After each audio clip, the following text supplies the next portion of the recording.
72ರಲ್ಲಿ ಒಂದು ದೊಡ್ಡ ಬರಗಾಲ ಕಲ್ಯಾಣ ಕರ್ನಾಟಕದಲ್ಲಿ ಆಗಿತ್ತು. ಬಟ್ ಯಾವುದೇ ಹಾಕ್ಕೊಂಡ್ರೂ ಕೂಡ ಅಕ್ಕಡಿ ಬೆಳೆ ಪದ್ಧತಿ ಅನುಸರಿಸ್ಕೊಂಡು ಹಾಕ್ಕೊಂಡ್ರೆ ತುಂಬ ಒಳ್ಳೆಯದು. ಯಾಕಂದರೆ ಇರೋ ಗೊಬ್ಬರ ತಗೊಂಡು ಮಣ್ಣಿಗೆ ಹಾಕಿದರೆ ಅದನ್ನು ನಾವು ಮಳೆ ಬರಲಿಲ್ಲ ಅಂದರೆ ವಾಪಸ್ ತೊಗೊಳಕ್ಕೆ ಬರೋದಿಲ್ಲ. ಏನು ಮಾಡಲಿಲ್ದರೂ 4-5 ಕ್ವಿಂಟಾಲ್ ಬಂದರೆ, ಸ್ಪ್ರೇ ಮಾಡಿದರೂ 7-8 ಕ್ವಿಂಟಾಲ್ ಬಂತು. 45 ದಿವಸ ಕೈ ನೀರು ಮೇಲೆ ಬೆಳೆಸಿ ಆಮೇಲೆ ಮಳೆ ಬಂತು, ತುಂಬ ಚೆನ್ನಾಗಿ ಬಂತು. ಎಕರೆಗೆ 19 ಕ್ವಿಂಟಾಲು ಹತ್ತಿನ ನಾವು ಬೆಳಿಲಿಕ್ಕೆ ಸಾಧ್ಯ ಆಯಿತು. ಎಲ್ನಿನೋ ಎಫೆಕ್ಟ್ ರಾಜ್ಯಾದ್ಯಂತ ಯಾವ ರೀತಿ ಆಗ್ತಾ ಇದೆ ಅನ್ನೋದನ್ನು CS ಪಾಟೀಲ್ ಸರಿಂದ ನಾವು ಈ ಹಿಂದೆ ತಿಳ್ಕೊಂಡ್ವಿ. ಸೊ ಮಳೆ ಕಮ್ಮಿ ಆಯಿತು ಅಂದರೆ that is directly proportional to the ಎಗ್ರಿಕಲ್ಚರಲ್ಲಿ ಏನೆಲ್ಲ ಬದಲಾವಣೆ ಆಗುತ್ತೆ ಅನ್ನೋದನ್ನು ಮಾತನಾಡೋದಕ್ಕೆ ನಮ್ಮ ಜೊತೆಗೆ ಇವತ್ತು ನಿವೃತ್ತ ಕೃಷಿ ಜಂಟಿ ನಿರ್ದೇಶಕರಾದಂತಹ ಗೊಲ್ಲಾರ್ ಸರ್ ಇದ್ದಾರೆ. ಬನ್ನಿ ಅವ್ರನ್ನ ಮಾತಾಡ್ಸೋಣ. ಹೆಲೋ ಸರ್, ಹೇಗಿದ್ದೀರಿ? ನಮಸ್ತೆ, ಚೆನ್ನಾಗಿದ್ದೀನಿ. ಈಗ ಎಲ್ಲ ಕಡೆ ರಾಜ್ಯಾದ್ಯಂತ ಮಳೆಯ ಎಫೆಕ್ಟ್, ಎಲ್ನಿನೋ ಎಫೆಕ್ಟಿಂದ ಎಲ್ಲೂ ಕೂಡ ಮಳೆ ಆಗ್ತಾ ಇಲ್ಲ. ಸೊ ಕೃಷಿಯ ಮೇಲೆ ಇದು ಯಾವ ರೀತಿ ಪರಿಣಾಮ ಬೀರುತ್ತೆ, ಎಗ್ರಿಕಲ್ಚರ್ ಯಾವ ರೀತಿ ಏರುಪೇರಾಗುತ್ತೆ ಆ ಒಂದು ಇಕೋಸಿಸ್ಟಮಲ್ಲಿ ಅಂತ?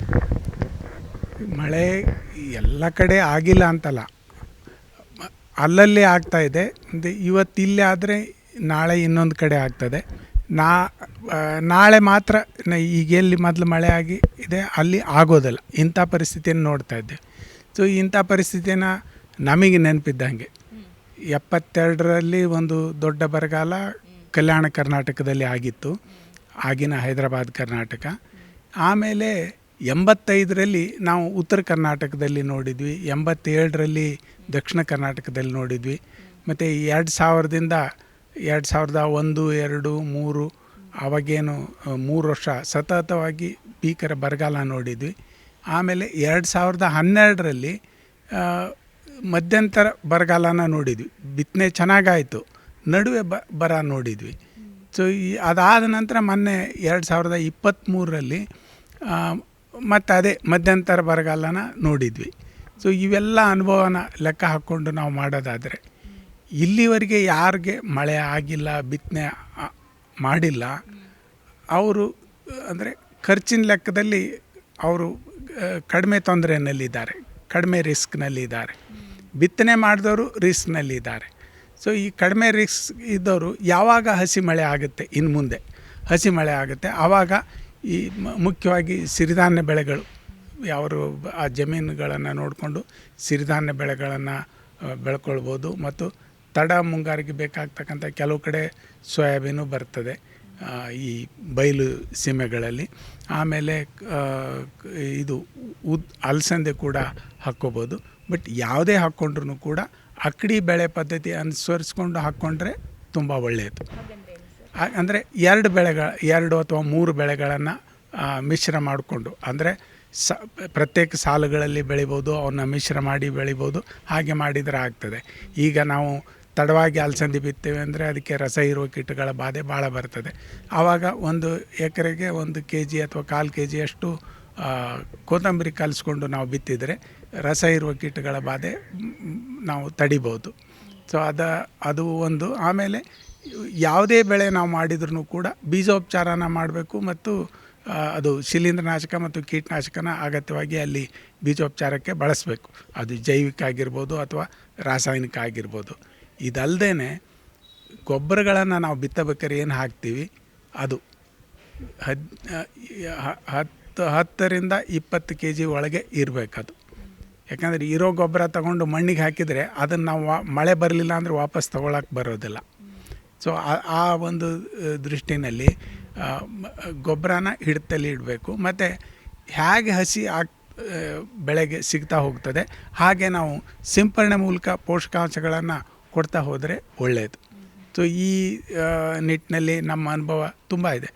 ನಾವು ನರಗುಂದ ತಾಲೂಕಿನಲ್ಲಿ ಒಬ್ಬರು ಕಿರಣ್ ಅಂತ ಇದ್ದ ರೈತರು, ಅವರು 1 ವರ್ಷ 1 ಕಾಳು ಗೊಬ್ಬರನೂ ಮಣ್ಣಿಗೆ ಹಾಕಿಲ್ಲ, 3 ಸಲ ಪೋಷಕಾಂಶ ಸಿಂಪರಣೆ ಮಾಡಿದರು. ಅವ್ರದ್ದು ಮಳೆಗಾಲ ಚೆನ್ನಾಗಿದ್ದಕ್ಕೆ 8 ಚೀಲ ಹೆಸರಾಯಿತು.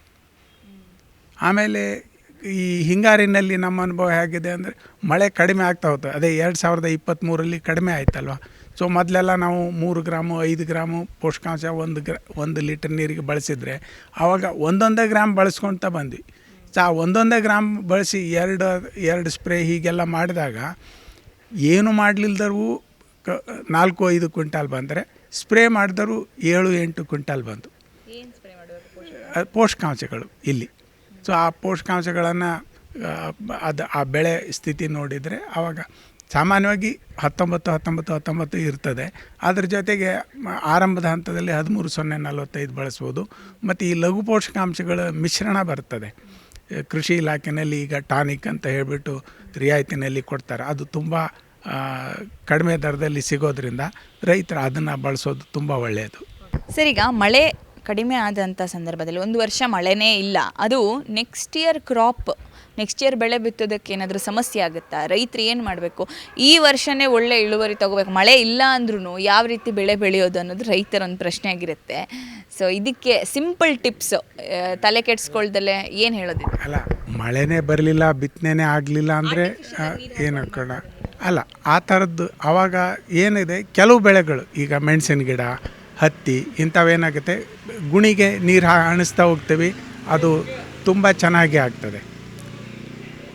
ಪ್ರತಿ ಗುಣಿಗೆ ನೀರು ಹಣಿಸೋದ್ರಿಂದ ಅಲ್ಲಿ ಶ್ರಮ ಕಡಿಮೆ ಇರ್ತದೆ ಮತ್ತು ಪರಿಣಾಮ ತುಂಬ ಚೆನ್ನಾಗಿರ್ತದೆ. ನಮ್ಮದೇ ಅನುಭವ, 88ನೇ ಇಸ್ವಿನಲ್ಲಿ ನಾವು ಈ ಹತ್ತಿ ಬೆಳೆನ 45 ದಿವಸ ಕೈ ನೀರು ಮೇಲೆ ಬೆಳೆಸಿ ಆಮೇಲೆ ಮಳೆ ಬಂತು, ತುಂಬ ಚೆನ್ನಾಗಿ ಬಂತು. ಎಕರೆಗೆ 19 ಕ್ವಿಂಟಲು ಹತ್ತಿನ ನಾವು ಬೆಳಿಲಿಕ್ಕೆ ಸಾಧ್ಯ ಆಯಿತು. ಸೊ ಆ ಥರ ಅಂಥ ಬೆಳೆನ ಮಾಡ್ಬೋದು. ಈ ಬೆಳೆಗಳಿಗೆ ಮೊದಲು ನಾವು ಬಿತ್ತನೆ ಮಾಡಿಬಿಟ್ಟಿದ್ದೇವಪ್ಪ. ಈಗ ನಮ್ಮ ಹತ್ರ ಒಂದು ಉದಾಹರಣೆ, ದಾವಣಗೆರೆ ತಾಲೂಕಿನ ಕಾಡಜ್ಜಿ ಗ್ರಾಮದ ಒಬ್ಬರು ಹನುಮಂತಪ್ಪ ಅಲ್ಗಿಲ್ವಾಡ್ ಅಂಥೇಳಿ 2012ರಲ್ಲಿ ಬಿತ್ತನೆ ಮಾಡಿಬಿಟ್ರು. ಮಳೆ ಹೋದಾಗ ಅವರು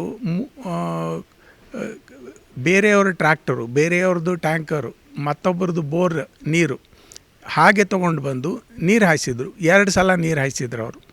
ಇನ್ನೊಬ್ಬರು ಸ್ವಾಮಿ ಅಂತ ಅವರು ಒಂದೇ ಸಲ ನೀರು ಹಾಯಿಸಿದ್ರು. ಎಲ್ಲರೂ 7-8 ಚೀಲ ಮೆಕ್ಕೆಜೋಳ ಆ ವರ್ಷ ಆಗಿದ್ದು. ಇವರು ಒಂದು ಸಲ ನೀರು ಹಾಯಿಸಿದ್ರಲ್ಲ, ಅವ್ರದ್ದು 15 ಚೀಲ ಆಯಿತು ಮೆಕ್ಕೆಜೋಳ. ಅದೇ ಈ 2 ಸಲ ನೀರು ಹಾಯಿಸಿದ್ರಲ್ಲ ಹನುಮಂತಪ್ಪ, ಅವ್ರದ್ದು 3 ಎಕರೆಗೆ 40 ಚೀಲ, ಎಕರೆಗೆ 40 ಚೀಲದಂತೆ 120 ಚೀಲ ಮೆಕ್ಕೆಜೋಳ ಆಗಿದ್ದನ್ನು ನಾವು ಕಣ್ಣಾರೆ ನೋಡಿದ್ದೆ. ಸೊ ಈ ಥರದ ಅನುಭವ ನಮ್ಮ ಹತ್ರ ಇದ್ದಾವೆ. ಆಮೇಲೆ ಈ 2023ರಲ್ಲಿ ಮಳೆ ಕಡಿಮೆ ಆದಾಗ, ಅದ್ರ ಹಿಂದಿನ ವರ್ಷದ ಅನುಭವ ಇತ್ತು ನಮಗೆ. ಮಳೆ ಆಗಿದೆ ಅಂದ್ಕೊಂಡು ಎಕರೆಗೆ 10 ಚೀಲ ಶೇಂಗಾ ಆಗಿಬಿಟ್ಟು. ಯಾಕಾಯಿತು ಅಂದರೆ, ಶೇಂಗಾ ಹೂವಾಡೋ ಟೈಮ್ನಲ್ಲಿ ಮಳೆ ಹೋಗಿತ್ತು. ಅದು ಯಾರಿಗೂ ಗಮನಕ್ಕೆ ಬರಲಿಲ್ಲ. ಮಳೆ ಆಗಿದೆ ಅನ್ನೋ ಗುಂಗಿನಲ್ಲೇ ಇದ್ವಿ ನಾವೆಲ್ಲ. ಸೊ ಆ ವರ್ಷ ಅದಕ್ಕೆ ನಾವು 2023ರಲ್ಲಿ ಏನು ಮಾಡಿದ್ವಿ, ಒಂದು ಹುರುಳಿಕುಪ್ಪಿ ಗ್ರಾಮ, ಸವಣೂರು ತಾಲೂಕು, ಅಲ್ಲಿ ಒಂದು ಸಿಂಪರಣೆ ಮಾಡಬೇಕು. ಅಂದರೆ ಎಕರೆಗೆ 2 ಡ್ರಮ್ ನೀರು, 400 ಲೀಟ್ರ್ ನೀರು ಆಗಬೇಕು. ಲೀಟರ್ಗೆ 1 ಗ್ರಾಮ್ 19 1 ಗ್ರಾಮ್ 13-0-45 ಮತ್ತು ಈ ಲಘು ಪೋಷಕಾಂಶ ಅದು 1 ಗ್ರಾಮ್ ಅಥವಾ 2 ಗ್ರಾಮ್. ಅದರಲ್ಲಿ ಪೋಷಕಾಂಶ ಪ್ರಮಾಣ ಕಡಿಮೆ ಇರೋದರಿಂದ ಸ್ವಲ್ಪ ಹೆಚ್ಚು ಕಡಿಮೆ ನಡೀತದೆ. ಸೊ ಆ ಥರ ಮಾಡಿ ನಾವು ಮಾಡಿದ್ದಕ್ಕೆ, ಯಾವಾಗ ಈ ಸಿಂಪರಣೆ ಮಾಡಿದ್ದಿತ್ತು ಹೊಲ ಇತ್ತಲ್ಲ, ಅವ್ರದ್ದು 13 ಚೀಲ ಶೇಂಗಾ ಆಯಿತು ಎಕರೆಗೆ. ಸೋಯಾಬೀನ್ಗೂ ಮಾಡಿಸಿದ್ವಿ, ಸೋಯಾಬೀನ್ ಏರಿಯಾ ಕಡಿಮೆ ಇತ್ತು. ಬಟ್ ಯಾರು ಮಾಡಲಿಲ್ಲ ಅವ್ರದ್ದು ಬರೀ 6 ಚೀಲ ಆಯಿತು. ಅದಕ್ಕೆ ಈ ವರ್ಷ ನಾವು ನಮ್ಮದು ಉದ್ದೇಶ ಏನಿದೆ ಅಂದರೆ, ಈಗಿನ ಈ ದುಬಾರಿ ದಿನಮಾನಗಳಲ್ಲಿ ನಮಗೆ ಅನುಕೂಲ ಅಂದರೆ ಈ ಸ್ವಲ್ಪ ಅಲ್ಪ ತೃಪ್ತಿ ನಮಗೆ ಸಮಾಧಾನ ತರೋದಿಲ್ಲ. ಸೊ ಆ ದೃಷ್ಟಿನಿಂದ ನಾವು ಇದನ್ನು ಇನ್ನೂ ಚೆನ್ನಾಗಿ ಮಾಡಬೇಕು ಅಂದರೆ, ಈಗೇನು ಬಿತ್ತಿದ್ದೀವಿ ಬೆಳೆನ ಡ್ರೆಂಚಿಂಗ್, ಸ್ಪ್ರೇಯಿಂಗ್ ಕಮ್ ಡ್ರೆಂಚಿಂಗ್ ಅಂದರೆ ಮೇಲೆ ಎಲೆಗಳಿಗೆ ಸಿಂಪರಣೆ ಮೂಲಕ ಪೋಷಕಾಂಶ ಕೊಡಬೇಕು. ಮತ್ತು ಮಣ್ಣಿಗೆ ದ್ರಾವಣವನ್ನು ಬೇರಿಗೆ ಸುರಿಯೋದ್ರ ಮೂಲಕ ಅದಕ್ಕೆ ತೇವಾಂಶನೂ ಒದಗಿಸ್ಬೇಕು. ಮತ್ತು ತೇವಾಂಶದ ಪ್ರಮಾಣ ಕಡಿಮೆ ಆದಾಗ ಪೋಷಕಾಂಶಗಳ ಲಭ್ಯತೆಯೂ ಕೂಡ ಬೆಳೆಗೆ ಕಷ್ಟ ಆಗ್ತದೆ, ತ್ರಾಸಾಗ್ತದೆ ಅದಕ್ಕೆ.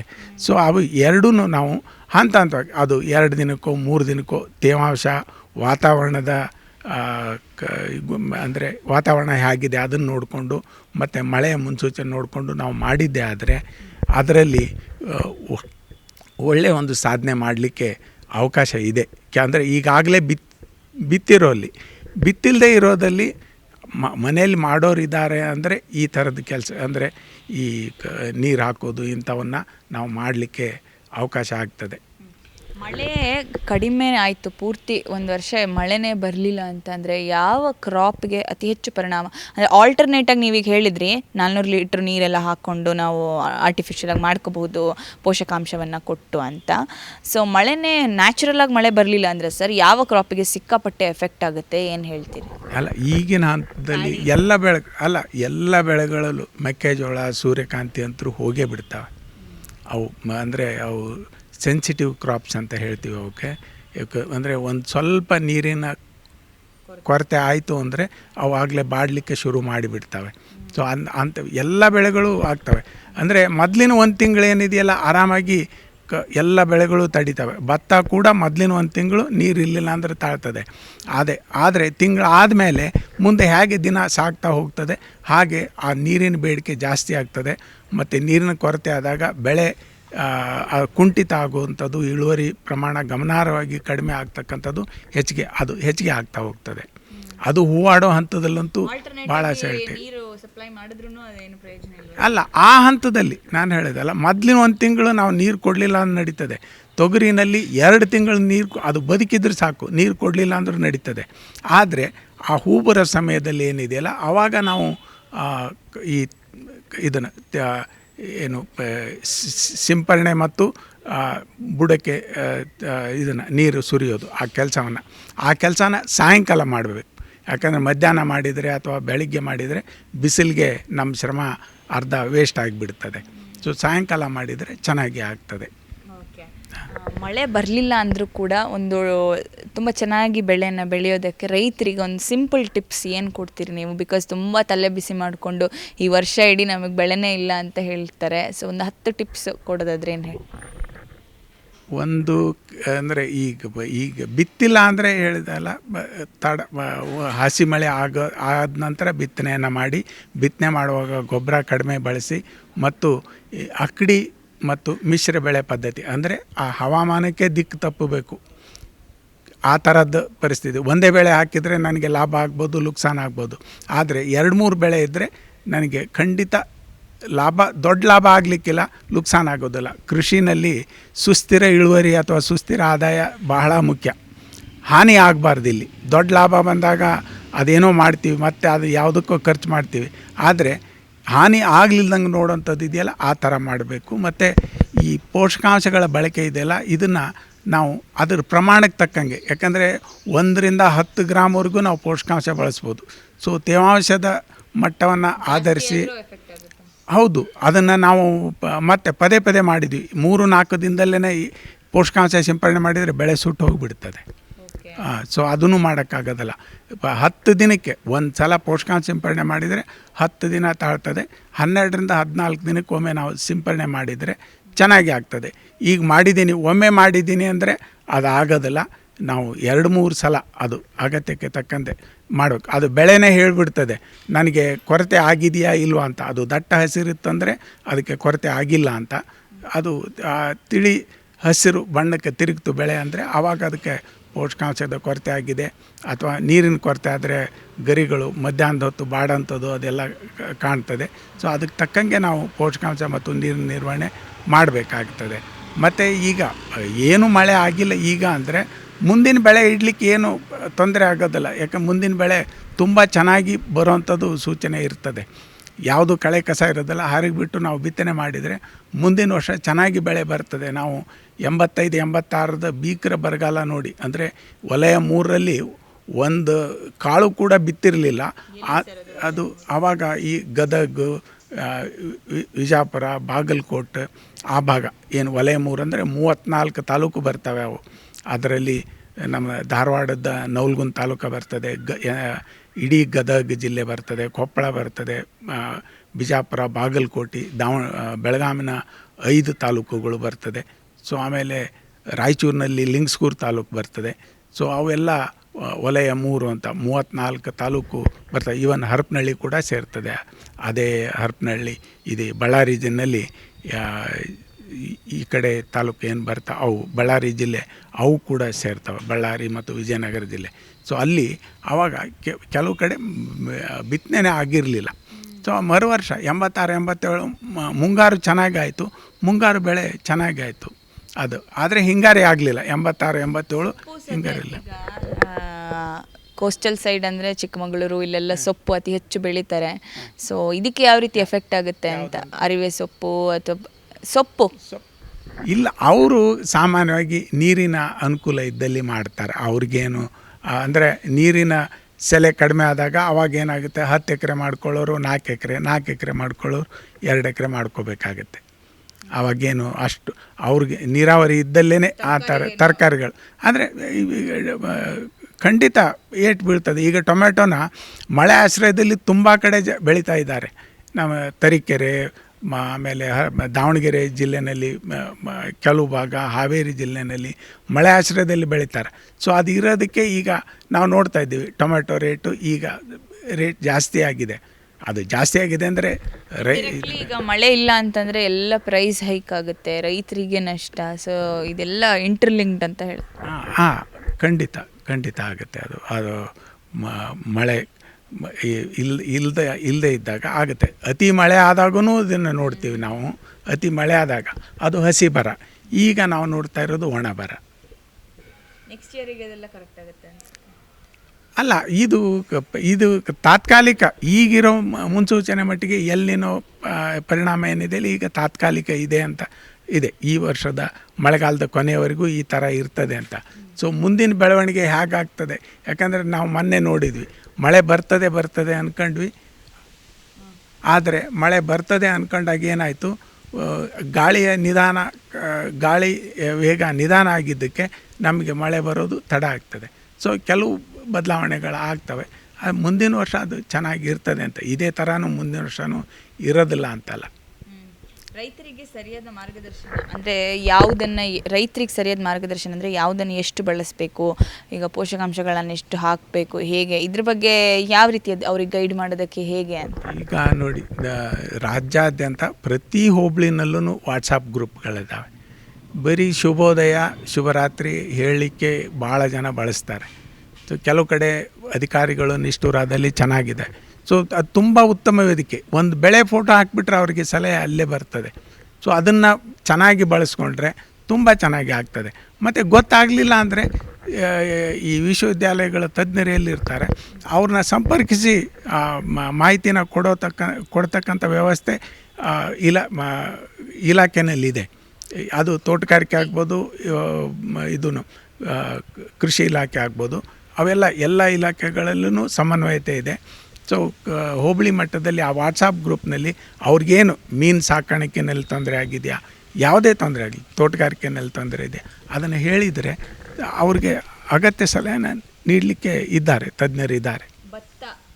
ಪ್ರಮುಖ ಬೆಳೆ ಅದು ಯಾವ ರೀತಿ ಎಫೆಕ್ಟ್ ಆಗುತ್ತೆ ರೈತರೇನು? ಈಗ ಭತ್ತ ಬೆಳೆಯೋ ಸೀಮೆನಲ್ಲಿ ಮೇಡಮ್ ಏನಂದರೆ ಅಲ್ಲಿ ತಕ್ಕ ಮಟ್ಟಿಗೆ ಮಳೆ ಆಗ್ತದೆ. ಅಲ್ಲಿ ಕೆಲವು ಕಡೆ ಈ ಕರಾವಳಿ ಪ್ರದೇಶದಲ್ಲಿ ಮಳೆ ಕಡಿಮೆ ಆಗಿರೋದ್ರಿಂದ ಈ ವರ್ಷ ಮಳೆ ಉತ್ಪನ್ನ ಚೆನ್ನಾಗಿಯೇ ಬರ್ಬೋದು ಅಲ್ಲಿ, ಯಾಕಂದರೆ ಅವ್ರಿಗೆ ಅಗತ್ಯಕ್ಕಷ್ಟೇ ಮಳೆ ಆಗ್ತದೆ. ಬಟ್ ನಾವು ಅದೇ ಈಗ ಮಳೆ ಕಡಿಮೆ ಆಗೋದು, ಈಗ ಆಗುಂಬೆಗೆ ಏನು ತೊಂದರೆ ಇಲ್ಲ. ಆಗುಂಬೆ ಬಿಟ್ಟು ಮುಂದೆ ತೀರ್ಥಹಳ್ಳಿ ಅಥವಾ ಮುಂದೆ ಬಂದರೆ ಭತ್ತಕ್ಕೆ ಕಡಿಮೆ ಆಗ್ತದೆ. ಆವಾಗ ನಾವು ರಸಗೊಬ್ಬರ ನಿರ್ವಹಣೆ ಮಾಡೋರು ಯಾರು ಅಲ್ಲಿ ಮಲೆನಾಡಿನಲ್ಲಿ ರಸಗೊಬ್ಬರ ಬಳಕೆ ಕಡಿಮೆ ಮಾಡೋರಿದ್ದರೆ ಅದನ್ನು ನೋಡಿ ಮಾಡಬೇಕು. ಅಲ್ಲೂ ಕೂಡ ಇದನ್ನು ಆಗ್ತದೆ. ಆಮೇಲೆ ಅಚ್ಚುಕಟ್ಟು ಪ್ರದೇಶದಲ್ಲಿ ಇನ್ನೂ ನೀರಿಲ್ಲ, ಎಲ್ಲ ಡ್ಯಾಮ್ಗಳು ಖಾಲಿ ಇದ್ದಾವೆ. ಸೊ ನೀರು ಬರಬೇಕು. ನೀರು ಬಂದಾಗ ಅದಕ್ಕೆ ತಕ್ಕಂಗೆ ನಾವು ಕೆಲವರು ಈ ಟೇಲೆಂಡ್ನಲ್ಲಿ ಎಲ್ಲಿರ್ತಾರೆ ಅವರು ಬೇರೆ ಬೆಳೆಗಳನ್ನು ಹಾಕ್ಕೊಳ್ಳಿಕ್ಕೆ ಏರ್ಪಾಡು ಮಾಡ್ಕೊಂಡ್ರೆ ಚೆನ್ನಾಗಿ ಆಗ್ತದೆ. ಯಾಕಂದರೆ ಕಾಲುವೆ ಆರಂಭದಲ್ಲಿ ಇರೋರಿಗೆ ನೀರು ಸಿಕ್ಬಿಡ್ತದೆ. ಸಿಗಲಿಲ್ದವರು ಸೊ ಪರ್ಯಾಯ ಇದನ್ನು ಅಂದರೆ ನೀರಿನ ಬೇಡಿಕೆ ಕಡಿಮೆ ಇರತಕ್ಕಂಥ ಬೆಳೆಗಳಿಗೆ ಆಯ್ಕೆ ಮಾಡ್ಕೊಳ್ಳೋದು ಒಳ್ಳೆಯದು. ಅದು ಒಂದು ಒಳ್ಳೆ ಪ್ಲ್ಯಾನ್. ನೀರಿನ ಅಲ್ಲ, ಇದು ಈಗ ಕಳೆದ ವರ್ಷ ರಾಗಿನ ತುಂಬ ಜನ ಹಿಂಗಾರಿನಲ್ಲಿ ಬೆಳ್ಕೊಂಡ್ರು, ಅಚ್ಚುಕಟ್ಟು ಪ್ರದೇಶದಲ್ಲೂ ಬೆಳೆದ್ರು ಮತ್ತು ನೀರಾವರಿ ಅನುಕೂಲ ಇರೋಂಥವ್ರು. ಸೊ ಈ ಸಿರಿಧಾನ್ಯಗಳು ಏನು ಬರ್ತವೆ ಅವೆಲ್ಲ ಅಲ್ಲಿಗೆ ಬರ್ತದೆ. ಅಲ್ಲಿ ಮೇವಿನ ಈ ಬರಗಾಲ ಇರೋದರಿಂದ ಮೇವಿಗೂ ಕೂಡ ಒಳ್ಳೆ ರೇಟ್ ಬರ್ತದೆ. ಸೊ ನಮಗೆ ಯಾವ ಬೆಳೆಗಳು ಮೇವು ಕೊಡ್ತವೆ ಅವನ್ನ ಆಗ್ತದೆ. ಸೊ ಈಗ ನಮಗೆ ಈ ಜೋಳ, ಮೆಕ್ಕೆಜೋಳ ಇವೆಲ್ಲ ತೆನೆ ಬರದಂಗೆ ಒಣಗ್ತಾವಂದರೆ ಜೋಳನ ನಾವು ಕಟಾವು ಮಾಡಿ ಅದನ್ನು ಕೂಳೆ ಮಾಡ್ಬೋದು. ಕೂಳೆ ಬೆಳೆ ಅದಕ್ಕೆ ಕೂಳೆ ಬೆಳೆ ಮಾಡುವಾಗ ಹಸಿ ಸಿಕ್ತು ಅಂದರೆ ಅದು ಚೆನ್ನಾಗಿ ಇಳುವರಿ ಕೊಡ್ತದೆ. ಆವಾಗ ಅದಕ್ಕೆ ಇದು ಬರ್ತದೆ. ಈ ಮೇವೇನು ಬರ್ತದೆ ಅದನ್ನು ಸ್ವಂತಕ್ಕಾದರೂ ಬಳಸ್ಬೋದು, ಅಂದರೆ ಸ್ವಂತದ ಜಾನುವಾರುಗಳಿಗೆ, ಅಥವಾ ಅದನ್ನು ದುಡ್ಡಿಗೆ ಮಾರಲೂಬಹುದು. ಮೆಕ್ಕೆಜೋಳನೂ ಕೂಡ ನಾವು ಮೇವು ಮಾಡ್ಬೋದು, ಅದರಲ್ಲಿ ಕೂಳೆ ಮಾಡಲಿಕ್ಕೆ ಆಗೋದಿಲ್ಲ. ಧನ್ಯವಾದಗಳು. ಸೊ ಮಳೆಗಾಲದಲ್ಲಿ ಯಾವ ಕ್ರಾಪನ್ನು ಬೆಳಿಬೇಕು, ಯಾವ ಪ್ರಪೋರ್ಷನಲ್ಲಿ ನ್ಯೂಟ್ರಿಯೆಂಟ್ಸನ್ನು ಸಿಂಪಡಿಸಬೇಕು, ಎಲ್ಲದರ ಬಗ್ಗೆ ನಮಗೆ ಇವತ್ತು ರಾಮಕೃಷ್ಣ ಗೊಲ್ಲರ್ ಸರ್ ಮಾಹಿತಿಯನ್ನು ಕೊಟ್ಟರು. ಮತ್ತೆ ಮತ್ತೊಂದು ವಿಶೇಷ ವ್ಯಕ್ತಿ ಜೊತೆ ನಿಮ್ಮೆಲ್ಲರನ್ನ ಭೇಟಿ ಆಗ್ತೀನಿ. ಅಲ್ಲಿವರೆಗೂ ನೋಡ್ತಾ ಇರಿ ವಿಜಯವಾಣಿ ಡಿಜಿಟಲ್ ಮೀಡಿಯಾ.